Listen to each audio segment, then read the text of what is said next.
الله وحده لا شريك له والصلاة والسلام على من لا نبي بعده أما بعد فأعوذ بالله من الشيطان الرجيم بسم الله الرحمن الرحيم سبحان الذي أسرى بعبده ليلا من المسجد الحرام إلى المسجد الأقصى الذي باركنا حوله لنريه من آياتنا إنه هو السميع البصير صدق الله العظيم اللهم صل على محمد وعلى آل محمد كما صليت على إبراهيم وعلى آل إبراهيم إنك حميد مجيد اللهم بارك على محمد وعلى آل محمد كما باركت على إبراهيم وعلى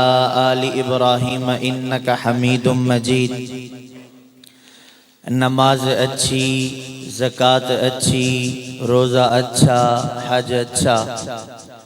نماز اچھی، زکوٰۃ اچھی، روزہ اچھا، حج اچھا، مگر باوجود ان سب کے میں مسلمان ہو نہیں سکتا نہ جب تک کٹ مروں رسول اللہ کی حرمت پر، نہ جب تک کٹ مروں رسول اللہ کی حرمت پر۔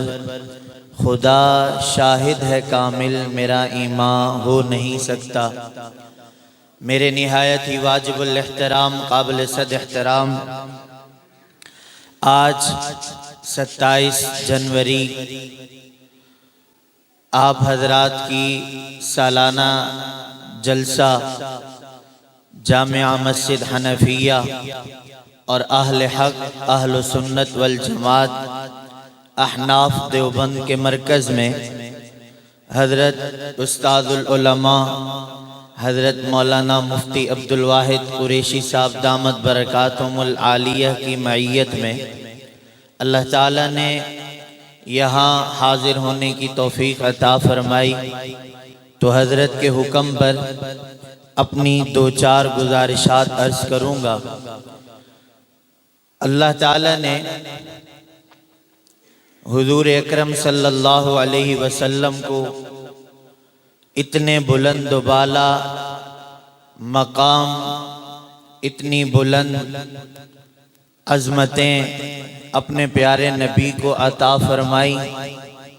ان میں ایک مقام اور ایک عظمت حضور اکرم صلی اللہ علیہ وسلم کی زندگی میں معراج کا واقعہ کہ اللہ تعالیٰ نے اپنے پیغمبر کو معراج کا سفر عطا فرما کے حضور کو جہاں وحی الہی کی صورت میں قرآن مجید کتاب اللہ سے نوازا، اللہ تعالیٰ نے اپنے پیغمبر کو جہاں آخری نبی بنا کر دنیا میں بلندیاں عطا فرمائی، اللہ تعالیٰ نے جہاں اپنے نبی کو معجزات عطا فرما کر اپنے نبی کا مقام حضور کی عظمت کو بتایا، وہاں حضور کی عظمت کی نشانی اللہ کے نبی کی بلندی معراج کے واقعے سے بھی ہوتی ہے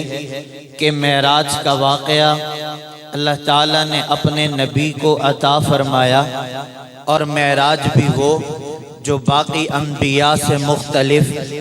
اگر انبیاء کی زندگی میں باقی انبیاء کے معراج کو دیکھا جائے تو حضرت موسیٰ علیہ السلام کا معراج بھی ہوا، جہاں اللہ سے ملاقات ہوئی، اللہ تعالیٰ سے ہم کلام ہوئے، اللہ تعالیٰ سے احکامات براہ راست لیے۔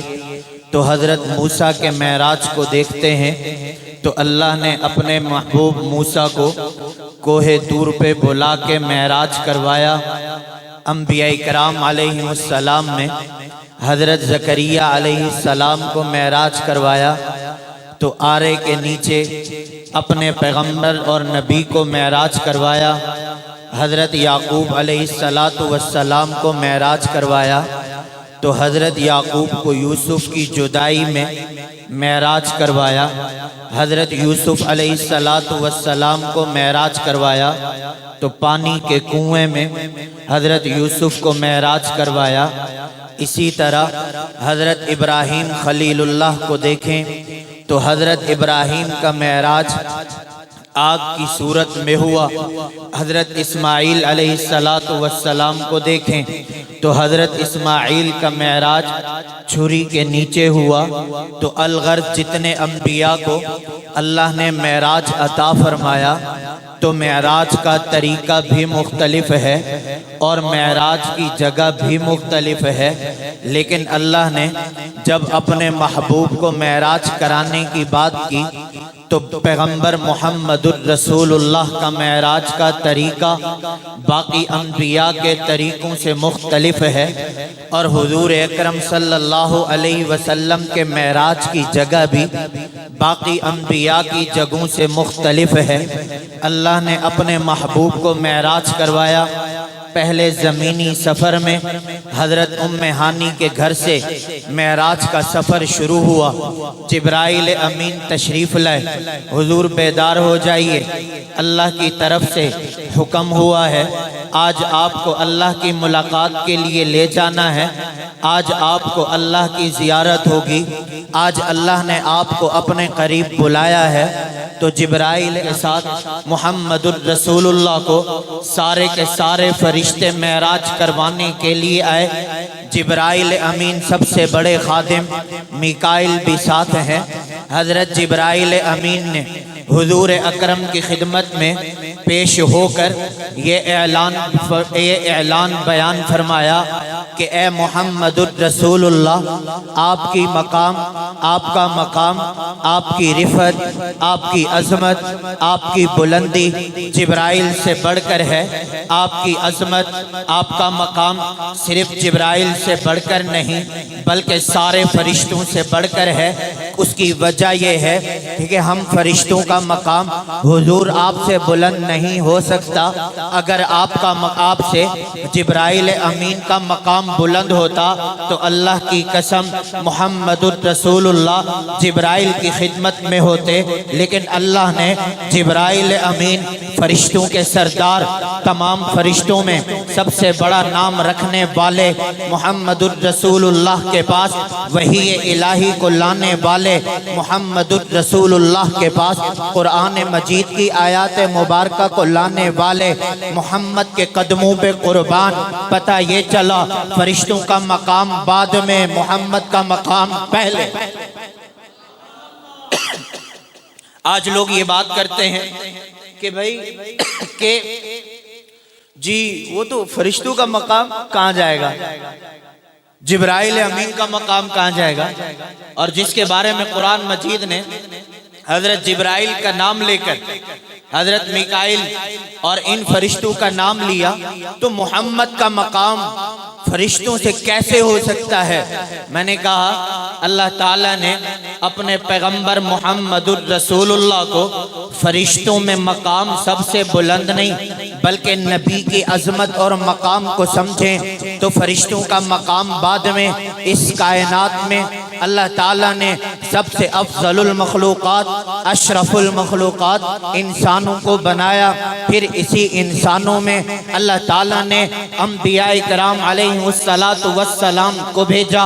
انبیاء کرام علیہ السلام میں حضرت آدم دنیا میں تشریف لائے، حضرت جبرائیل فرشتوں کی صورت میں نہ آئے، حضرت آدم دنیا میں تشریف لائے فرشتوں کی مخلوق سے نہ آئے، حضرت آدم دنیا میں تشریف لائے حیوانات کی مخلوق سے نہ آئے، حضرت آدم دنیا میں تشریف لائے جنات کی مخلوقات سے نہ آئے، حضرت آدم دنیا میں تشریف لائے دیگر مخلوقات میں، حیوان، انسان، حیوانات، چرند و پرند میں، نباتات اور جمادات میں حضرت آدم تشریف نہیں لائے، بلکہ اللہ تعالیٰ نے حضرت آدم کو دنیا میں بھیج کر یہ اعلان بیان فرمایا کہ میں آدم کو دنیا میں بھیج کر، دنیا میں بھیجنے میں ترتیب کے اعتبار سے آدم کو زمین پہ اتار کے پھر اسے انسانوں میں سب سے اول انسان بنا کے انسانوں کی صورت میں سب سے پہلے اس کو والد بنا کے آدم سے پہلے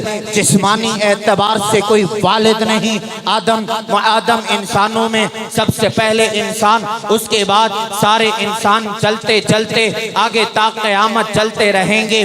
جب جسمانی اعتبار سے بات آئے گی کہ والد کون ہے، جواب میں حضرت آدم کا نام آئے گا. اللہ تعالیٰ نے جب انبیاء کو دنیا میں بھیجنے کا اعلان فرمایا، آدم کا نام پہلے تھا. فرشتوں نے سب نے مل کر آدم کے دنیا پہ بھیجنے پہ اعتراض کیا. اللہ تعالیٰ نے فرشتوں کے اعتراض کا جواب بھی دیا.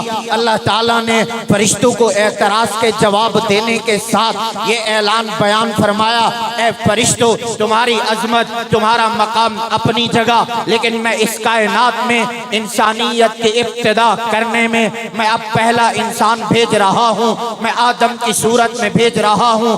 آدم انسان بھی ہے، انسانوں میں سردار بھی ہے، آدم والد بھی ہے، آدم نبی بھی ہے. تم سارے فرشتے مل کے آدم کو سجدہ کرو گے.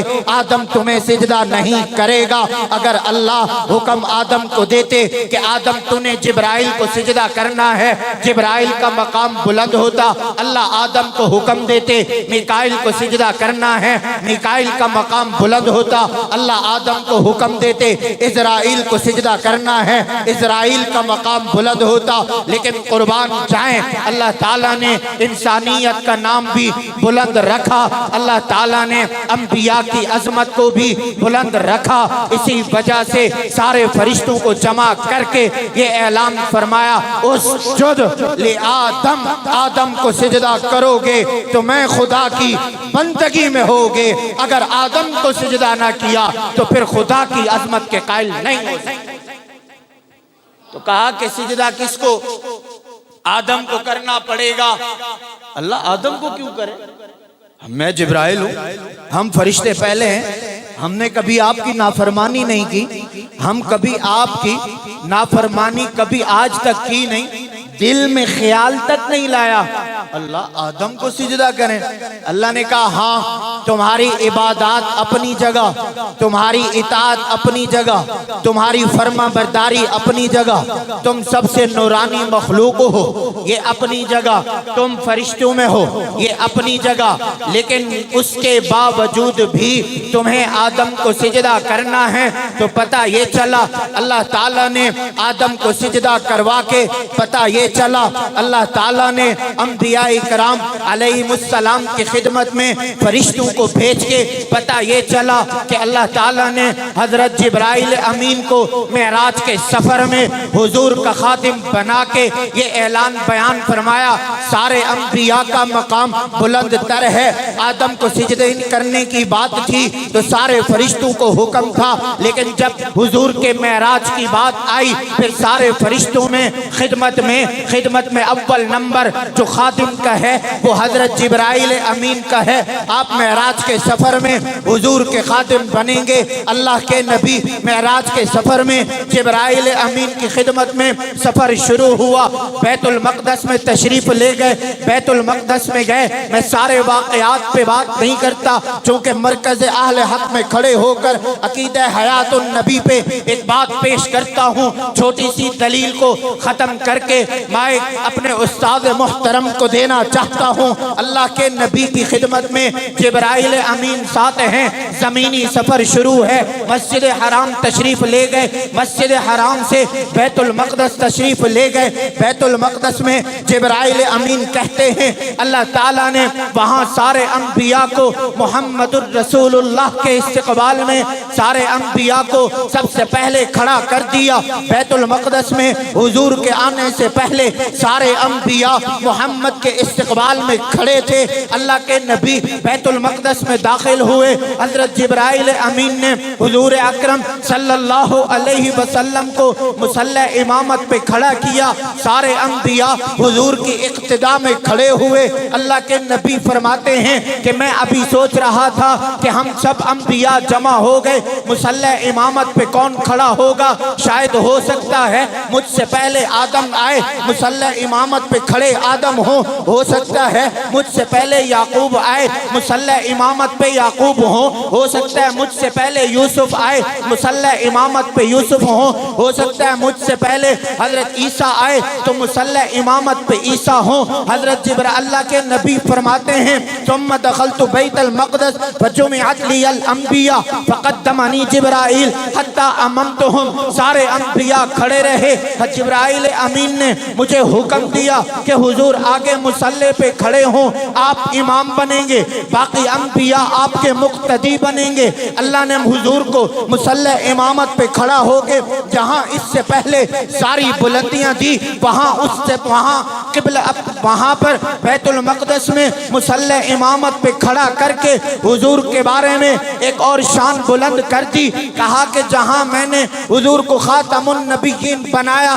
جہاں میں نے سارے انبیاء کا سردار بنایا، آج دنیا والوں دیکھ لو، انبیاء تم بھی دیکھ لو، مصلی امامت پہ محمد کو کھڑا کر کے سارے انبیاء کو حضور کا مقتدی بنایا۔ حضور امام ہیں، انبیاء مقتدی ہیں، امام محمد الرسول اللہ وہ ہیں جو سارے کے سارے انبیاء کے امام ہیں۔ پتہ یہ چلا کہ ہمارے نبی صرف نبی نہیں، ہمارے نبی خاتم النبیین بھی ہیں، ہمارے نبی صرف اپنی قوم کے امام نہیں بلکہ ہمارے نبی محمد الرسول اللہ اپنی قوم کے امام بھی ہیں، بلکہ محمد الرسول اللہ اس کے ساتھ ساتھ تمام انبیاء کے امام بھی ہیں۔ تو ہمارے نبی کو کہتے ہیں امام الانبیاء۔ بس ایک نکتہ بات کہہ کر ختم کرتا ہوں کہ امام القبلتین بھی ہیں۔ کیا معنی؟ اللہ یہ بتانا چاہتے تھے اس دھرتی پہ دو خانہ کعبہ ہیں، ایک خانہ کعبہ، ایک قبلہ خانہ کعبہ اور ایک قبلہ بیت المقدس۔ محمد وہ ہے جو عرش میں دونوں قبلوں کا امام ہے، اور محمد وہ ہے جو خانہ کعبے کا امام بھی ہے، محمد وہ ہے جو بیت المقدس کا امام بھی ہے، محمد وہ ہے جو سارے انبیاء کا امام بھی ہے۔ وآخر دعوانا ان الحمدللہ رب العالمین۔